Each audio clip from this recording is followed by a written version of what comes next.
And it was about soil fertility. And that stayed with me for a very long time. In 1995, I started a worm farm. And it became a very big worm farm. We were feeding, at one stage, 40 tonne of pig manure to these worms a week. And I was supplying biodynamic farmers with vermicast, and I was supplying Bunnings with worms, and I thought I was going to save the world by getting everybody excited by worms. Anyway, that didn't quite happen. My wife got sick of the smell. I was at a Kylie Minogue concert and started to get quite hot, and next thing the smell of the pig manure started to come out of my hands, and then she said that night, the worms are finished. But it did start me on, I was reading book after book after book about, there's more microbes in the gut of a worm than human beings on the planet, and that's one worm.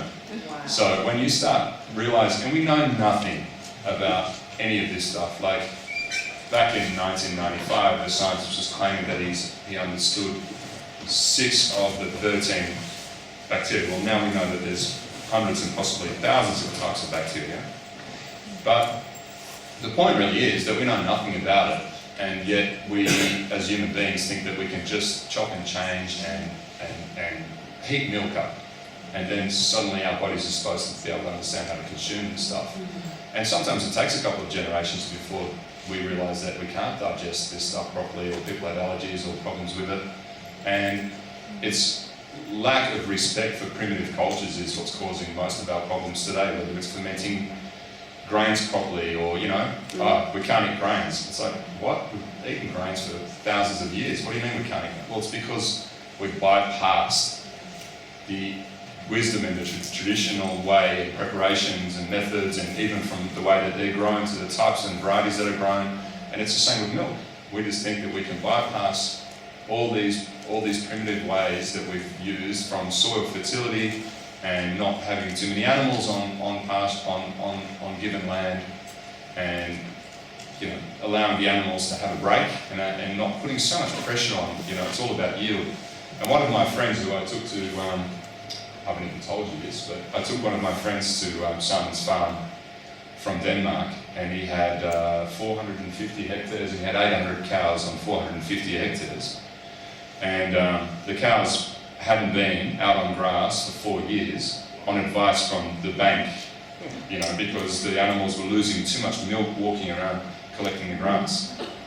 It's better to, get contractors in to cut the grass and bring it to them. I mean, this is how mad we've become. And the reason why was because he was in so much debt, because, in 10, 15 years ago, borrow more. So these guys and he's just gone bankrupt. The bank has taken possession of his property, along with hundreds, if not thousands, of other dairy farms in Europe. And he said, but the way that you guys are doing it here in Australia is the cheapest way to produce milk. I mean, Tyrone up there, he's got no inputs other than, some biodynamic preparation that needs to go into the soil. So he doesn't have to worry about getting fertiliser inputs. You're talking, that's for most farmers the biggest cost. Whereas, 100 years ago it was about, okay, we crop rotating and making sure that there's not too much pressure. And so that's really, I'm a very practical person, and I think we're just really getting it wrong. When you are going through that pasteurisation and you're changing the way the proteins are formed or how they fold, things like calcium, things like magnesium, they're bound to those proteins in a particular way. So also when you're pasteurising, you're also changing the availability of those particular minerals in the milk to either be available or not.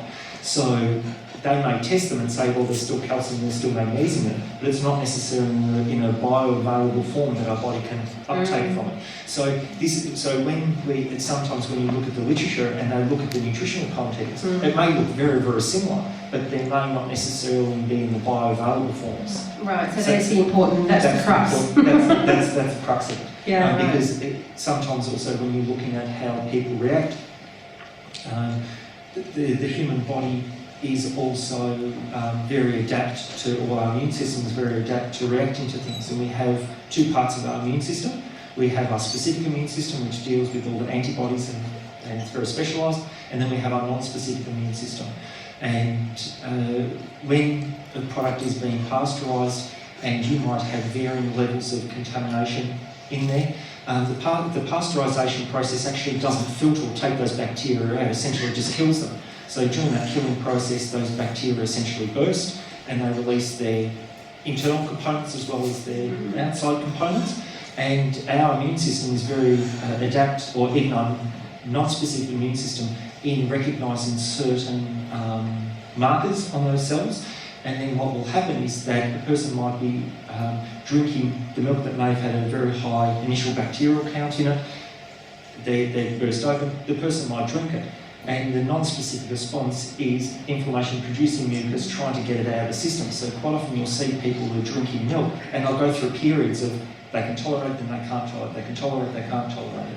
And it's because there's batch-to-batch variation between the milk and also the different processing methods. So this comes back to beforehand when I was talking about allergies and intolerances. A lot of people might actually have more of an intolerance. Not many people actually have a true allergy to dairy. However, intolerances are much higher in people consuming pasteurised dairy compared to people consuming raw dairy.